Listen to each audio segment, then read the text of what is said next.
So, a few years ago, I learned of the story of Claudette Colvin. She was a 15-year-old Black girl in Montgomery, Alabama, living in the Jim Crow South, who was forcibly taken off of a school bus and arrested and labeled a juvenile delinquent. A few weeks ago, my video started going viral on TikTok. All my life, I've known of this woman, Miss Rosa Parks. 5 years ago, I found out about this young lady, Miss Claudette Colvin. 9 months prior to Miss Rosa Parks refusing to give up her seat on the bus, Claudette Colvin said, "Hell no, I ain't getting up." And I started to read the comments, and then I saw a lot of the comments about Miss Rosa Parks took Claudette's shine, that, it was because she was light skinned and all this other stuff. So I decided to go back and do a little bit of research into the rumors, because we've all heard of her being a communist plant. Her husband had a car. We heard that she really wasn't a Black person. She was really a Mexican. We've heard that all she did was sit her black ass down. So for me to fully understand her story, I needed to take it back. Way back into time. Century, there was a young white Scottish boy from Ireland that was being shipped to the United States, and he was arriving at the port of Charleston, South Carolina. He was then sent to Pine Level, Alabama, where he was indentured off to a family called the Wrights. Here he was to make furniture to earn his freedom.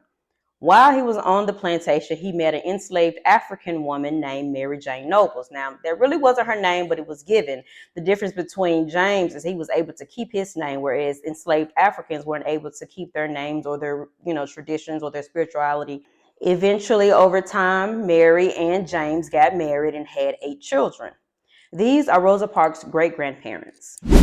James and Mary's first child was born into slavery in 1859. They named her Rosina Percival. When Rosina was 5 years old, the war between the North and the South had ended, and in 1863, Abraham Lincoln issued the Emancipation Proclamation declaring all enslaved people free. Sort of. So as Rosina got older, she met a man named Sylvester Edwards. Now, Sylvester Edwards was also born into slavery, but his experience was extremely different. Now, his mother was unfortunately a breeder to the slave owner as well as to Negro slaves to produce children. She ended up having 3, and she died at a very young age. Soon after, the plantation owner, Sylvester's father, John Edwards, passed on. Now, the plantation is left to this overseer named Battle. Battle is extremely hateful towards Black people, including mixed race babies. He treated Sylvester cruelly. He beat him, he starved him, he did all types of abusive things to him.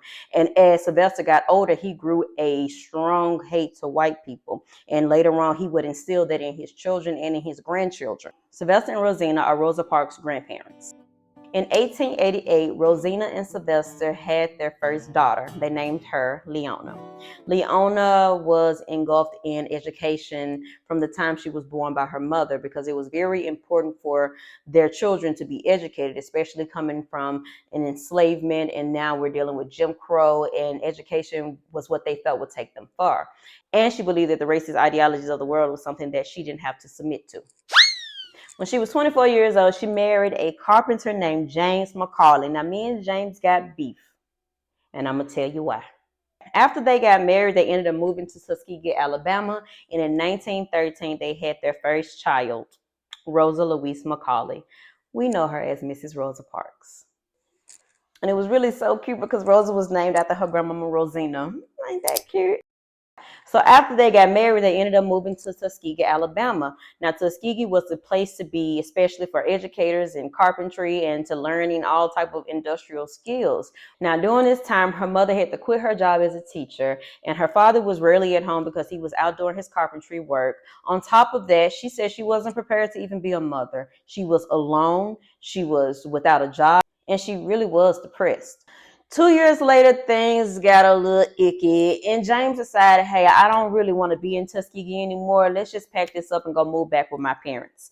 So then they end up moving in with James' side of the family. Well, that didn't last long because James was like, yo, I really don't want to do this.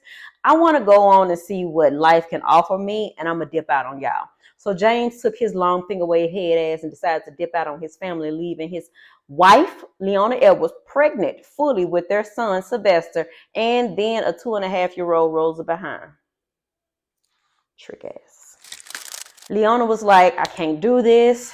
I need to go be with my family. So she ended up moving back to Pine Level, Alabama. Now, remember, I told you that James Percival married Mary Jane Nobles. After the emancipation, James was able to acquire 12 acres of land. This is where her great-grandparents, her grandparents, and her parents lived.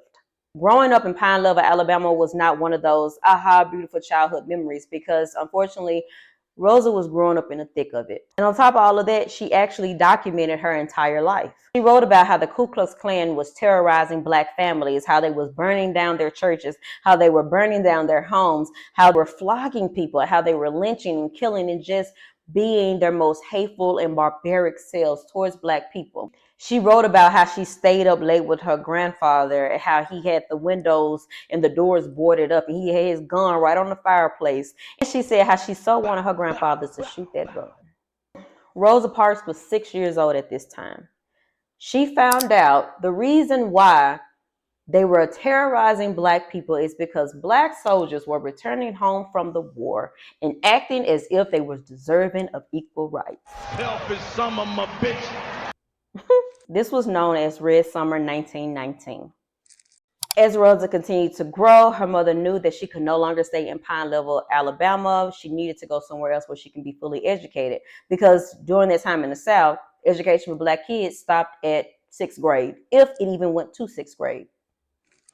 She said that the schools in the South were best for teaching Negro inferiority. So her mom sent her to Miss White's Industrial School, where she learned that she was a woman of dignity and that she should never lower her standards to anyone simply because she was Black.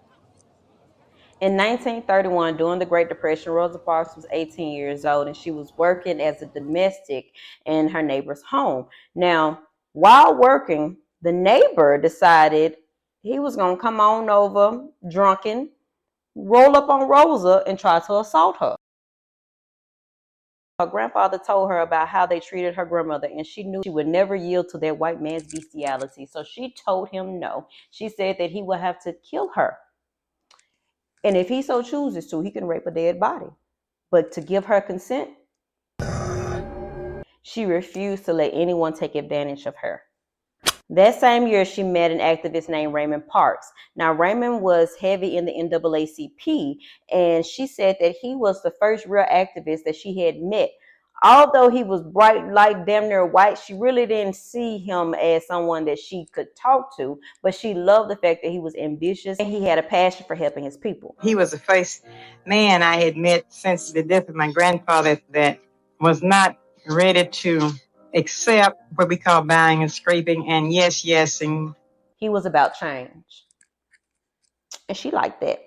They got to talking about politics. And so he was telling her about the case that they were working on, which was called the Scottsboro Boys case. Now, the Scottsboro Boys were 8 teenagers and one young boy who boarded a train to find some work.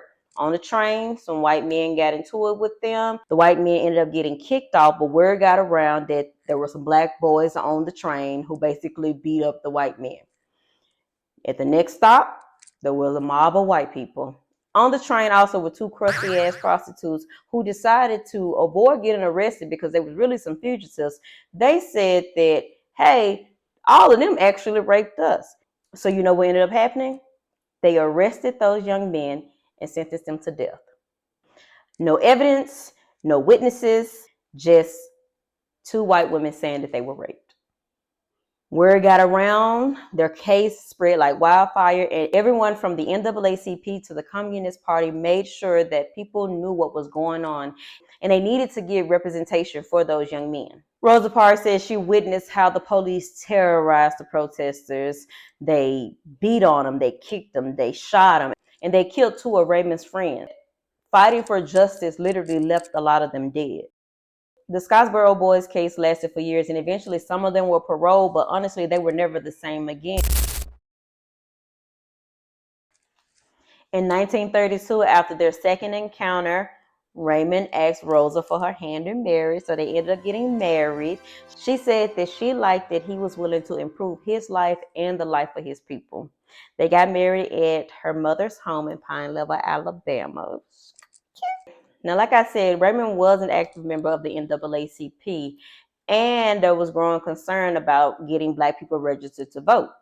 So in 1942, Rosa Parks said that her friend, Johnny Carr, told her that she should go to the NAACP meeting and to see what it was all about. They said she went. They asked her if she could take down the minutes. She said yes, and then boom, they told her she was secretary. Another member of the NAACP told her, "We need to get you registered to vote." His name was E.D. Nixon. He knew that Black people needed their own representation, and he started the Voters League, and Rosa Parks became a member of it. So in 1943, at the age of 30, Rosa Parks tried to vote for the first time. She was denied. She tried the second time. She was denied again. She said, okay, I'm going to try a third time, but first I'm going to write my answers down. So if they try to deny me one more time, she can bring up a case against the registrar's office for discrimination. All right, I'm putting cases on all you bitches. But her certificate ended up coming in the mail, so she was able to register to vote. Now, during this time period, the South made it extremely hard for Black people to get registered to vote. They had poll taxes, they had literacy tests, they were kicking them off the buses, they were fining them, they were beating them, they were doing everything. Whoa, calm down, Jamal. Don't pull out the 9. Now, because of this hate, E.D. Nixon was trying to get some type of protection around Black people, especially Black women who were coming up missing, as well as getting sexually assaulted. Now, this is where Rosa Parks' activism takes a turn. So, fair warning, if you are easily triggered by any talk about sexual assault, then I advise you to either mute me or fast forward. In 1944, in Abbeville, Alabama, a 24-year-old woman by the name of Recy Taylor was leaving home from a church revival when a car of 6 white men jumped out and grabbed her and threw her in the car and left somewhere with her. They drove her into a grove area away from people near a lot of pine trees, and they began to brutally assault her one by one. She said that they held a knife up to her throat and told her if she screamed that they would kill her. Somehow, she got her way home, crawled through the door, and when her family saw her, they rushed her to the sheriff's office where she filed a report. Nothing was done. Word got around, Miss Rosa Parks heard about it, so she decided to drive to Abbeville, Alabama to get Miss Recy Taylor's full testimony, as well as get media coverage and other people to know her story. And she did just that. They were caught, they confessed, and absolutely nothing was done. There was absolutely no justice for Miss Recy Taylor. But unafraid, she did not stop telling her story. Up until the age of 97, she made sure that everyone knew her story and what happened to her, as well as what happened to many Black women during that time. Miss Rosa Parks did not stop and she continued on. In 1945, her and E.D. Nixon ended up running for branch leadership positions. He ran for president, she ran for secretary, and they both won. During that time, they ended up reshaping the Montgomery NAACP's branch. It was operated by the Black elite, who had this idea that the best progress for Black people is just to take it slowly. Eventually, they would give us what we need. Eventually, they will see us for who we are. And Miss Rosa Parks said no. So with that, she and E.D. Nixon ended up structuring the Montgomery branch as one of the political powerhouses for justice for Black people. Now, here we are at the end of World War II. Black men are returning home, and they are still being faced with the same type of racism and discrimination that they received after they came home from the First War. Her brother Sylvester, like so many other Black families, joined the Great Migration and decided to go to Detroit. They couldn't take no more of the South. In 1954, 10 years into her leadership roles, Rosa Parks is now 42 years old. She has a youth group at Trinity Lutheran Church where she brings in young people to mentor them and to build them up and to also instill in them what they need to survive out there in Montgomery, because they are dealing with the same racism that she dealt with when she was a child. Not only was she heavy in her leadership role at the NAACP, as well as in her youth group, active as ever, she also worked at the Montgomery Fair's tailoring department, and she did seamstress work on the side for Montgomery's prominent civil rights activist family, Virginia and Clifford Durr. Now, Virginia wanted to get more involved, so she and Rosa ended up getting close. Just so happened, Virginia was real cool with this dude named Myles Horton. Myles Horton had created this school called the Highlander Folk School. Now, Myles Horton was a radical believer of racial integration, of workers forming their own union, as well as social change. So, just so happened, they were offering a scholarship to someone in Montgomery to come to Tennessee for their 2-week workshop in which they would learn how to structure powerhouses to bring down systems that used to oppress people. Now, this school gave leaders like Dr. Martin Luther King, Ralph Abernathy, as well as Miss Rosa Parks the tools they needed to enact social change in a way that was going to create impact. She said that was the first time that she saw unity amongst all type of people, and that Myles Horton was the reason why that she left there not hating all white people that she saw. Interesting fact, this is where Martin Luther King and Rosa Parks hears the song We Shall Overcome, which was a freedom anthem by Pete Seegers, which ended up becoming one of the influential songs during the movement.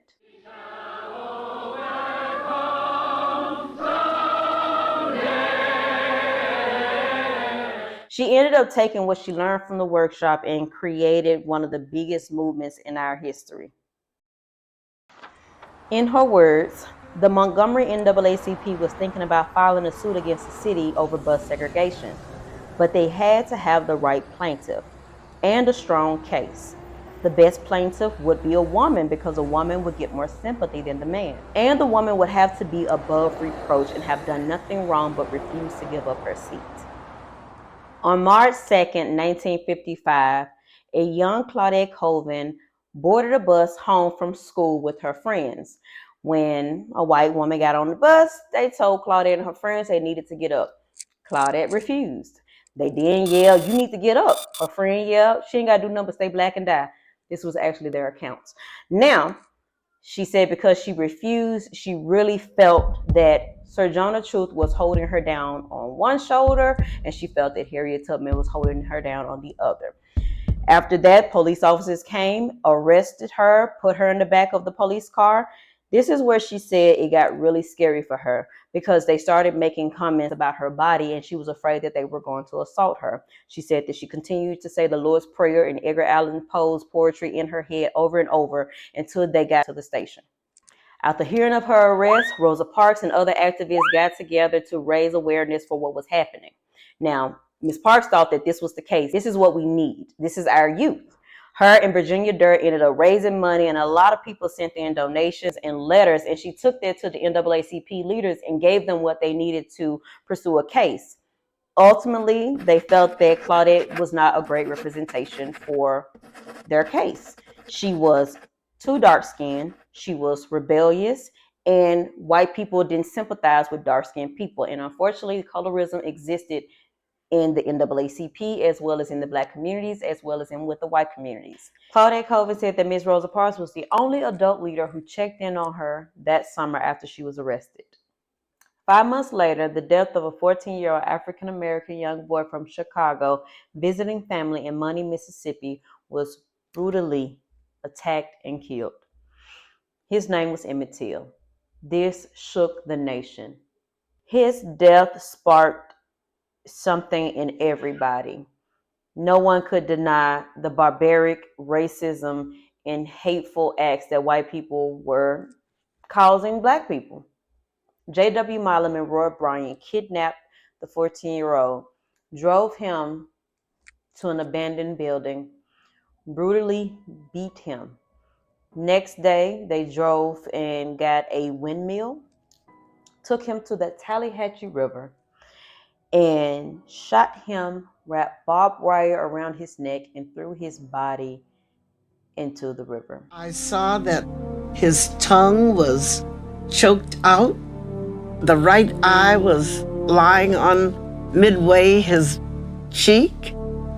I noticed that his nose had been broken, like somebody took a meat chopper and chopped his nose in several places. He was found a day or two later, and he was only identified by his ring. His mother was to come to Mississippi to retrieve her son. She could not make any sense of what she saw. She ended up flying her son back to Chicago and had an open casket funeral so that the world could see what they had done to her boy.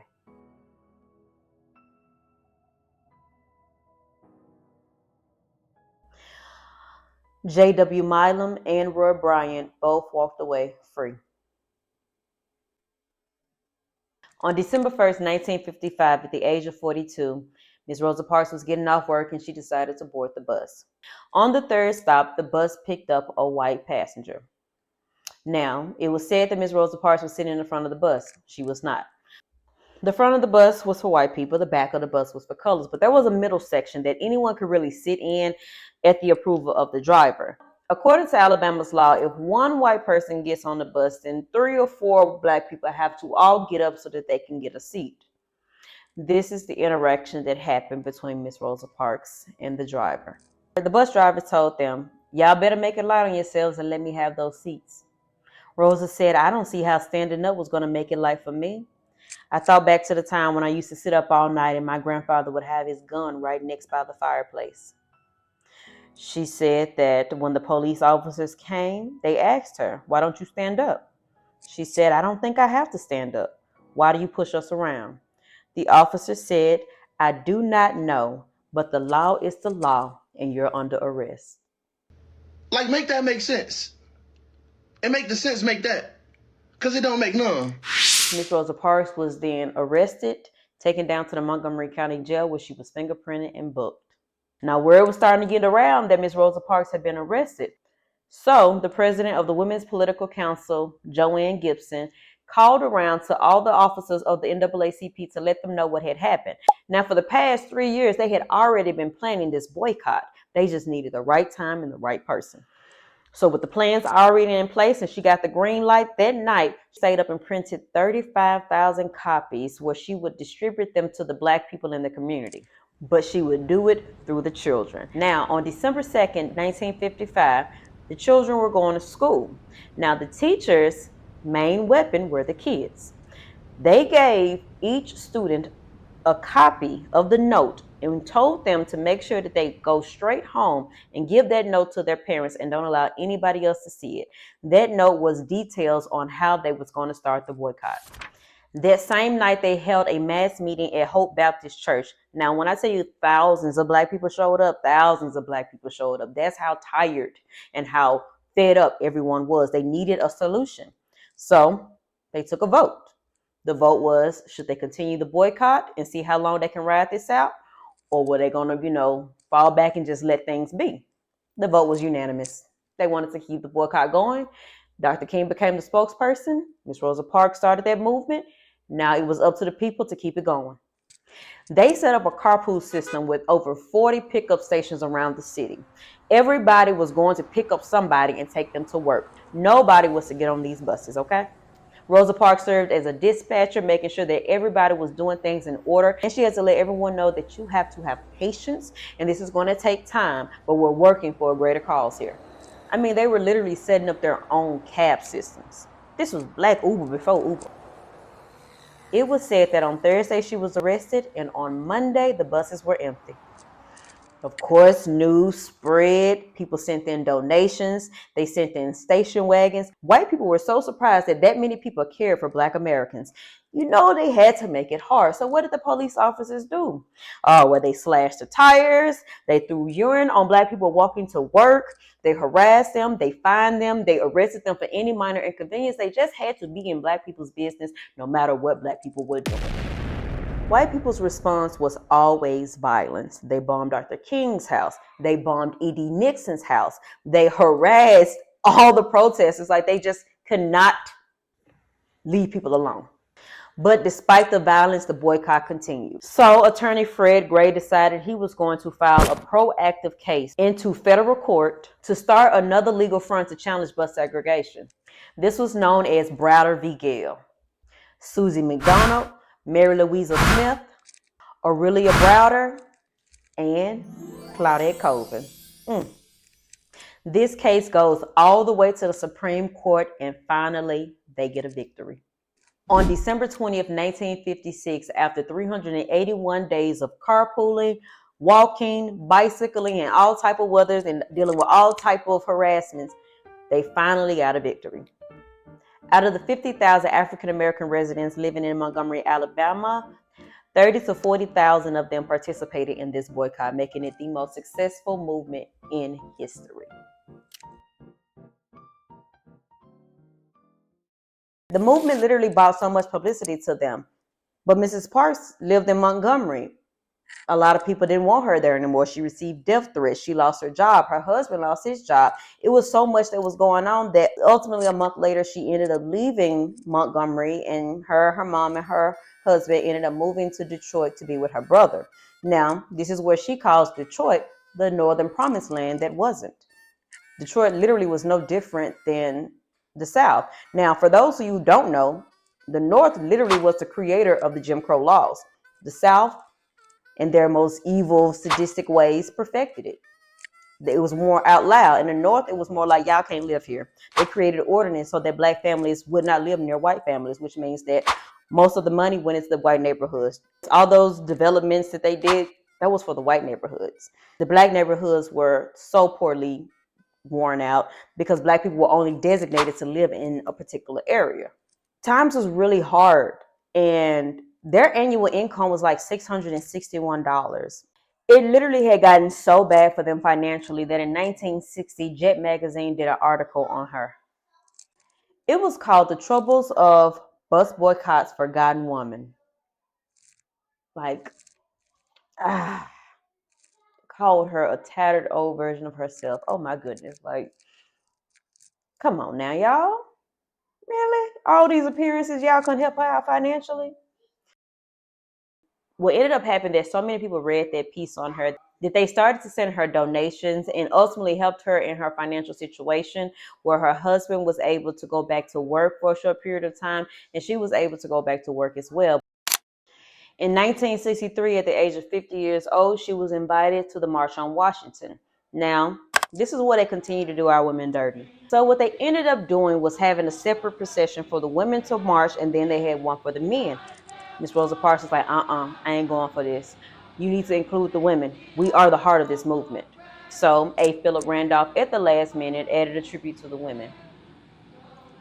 Well, that wasn't enough.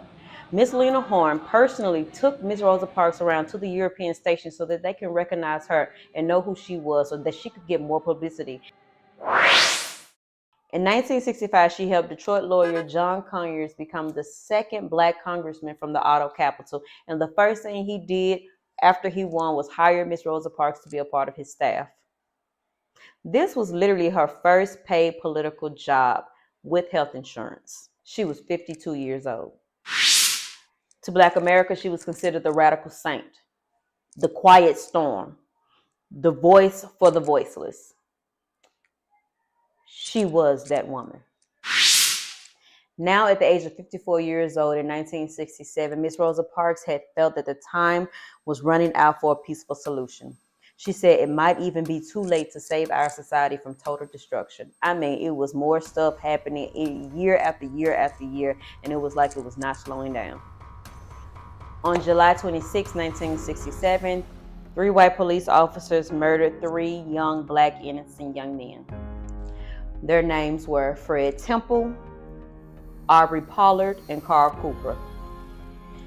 They were tortured, they were beaten, they played death games with them, and ultimately they tried to lie and say it was all self-defense. When the autopsy report came back, it was showed that all 3 young men were in non-aggressive positions. Ultimately, they go to trial. There were testimonies, there were witnesses, but the officers, they didn't get charged. They walked away scot-free, even got their jobs back. It was a continuous fight and a continuous pain that Black America was constantly going through. From the 16th to the 17th to the 18th to the 19th century. Pain, pain, pain, pain, pain.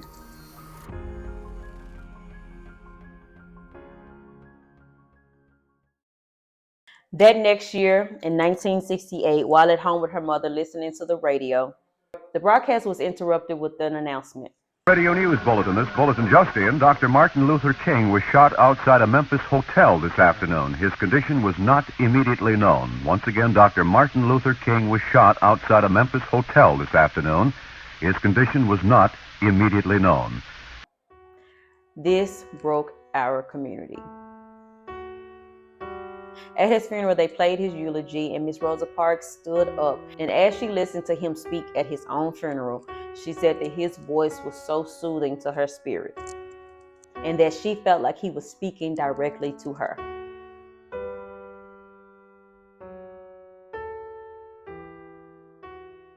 In 1971, at the age of 58, Miss Rosa Parks becomes friends with Robert F. Williams. Now, Robert F. Williams becomes the president of the Republic of New Africa. We want our own land. We want our own space. Matter of fact, we want South Carolina, North Carolina, Tennessee. We want all the land that where y'all took. We want all the land specifically for black people. That was what they wanted, and that's what Mrs. Rosa Parks supported. She said that she had never been an integrationist and that integration only benefited white people. In 1974, JoAnn Little was incarcerated in a prison where she was attacked by a prison guard, Clarence Alligood, who was 62 years old at the time. Let's just say he went into her cell to get something and he didn't come out. She was later charged with first-degree murder. After hearing about JoAnn Little's case, Rosa Parks decided to start a Free JoAnn Little movement in Detroit to bring more attention to her case.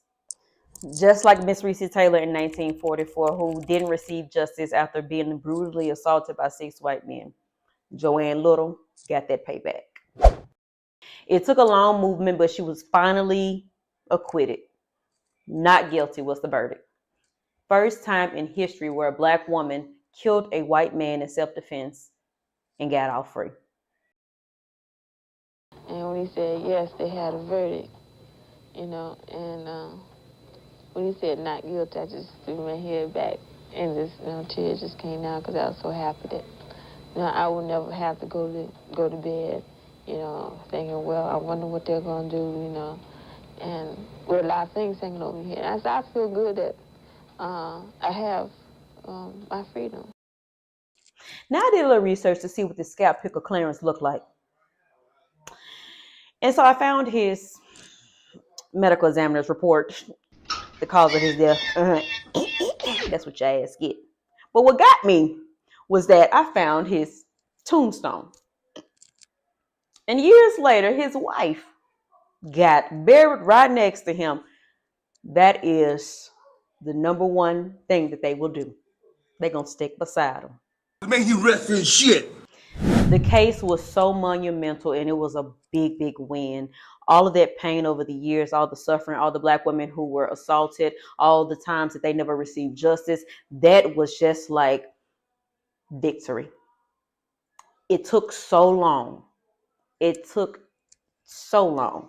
But finally, a black woman was able to protect her body, and she did what she had to do. In 1977, at the age of 67 years old, Mrs. Rosa Parks felt like she was losing everyone that she loved. Her husband had passed away after a 5-year-long battle with cancer, and then a few months later, her brother Sylvester passed away from cancer, while at the same time she was caring for her mother, who was also sick from cancer. She continued to care for her mother until she passed away at the age of 91. Mrs. Rosa Parks' activism never stopped. She continued on into the 80s, well into the 90s. I have never read anyone's activism for as long as hers has went on. To endure all that she had, to not give up, to remain vigilant, resilient, and militant, and a voice for her people. Despite people getting her story wrong, she continued to do what was right. On October 25th, 2005, at the age of 92, our radical saint, our mother of the modern civil rights movement, transitioned from this life into the next. May we never forget the strength, the resilience, and the perseverance of Mrs. Rosa Parks. Well, we hope to achieve equal rights as any human being deserves. That's what we are working for. What do you think the prospects are for achieving that goal? I think we'll be successful if we continue.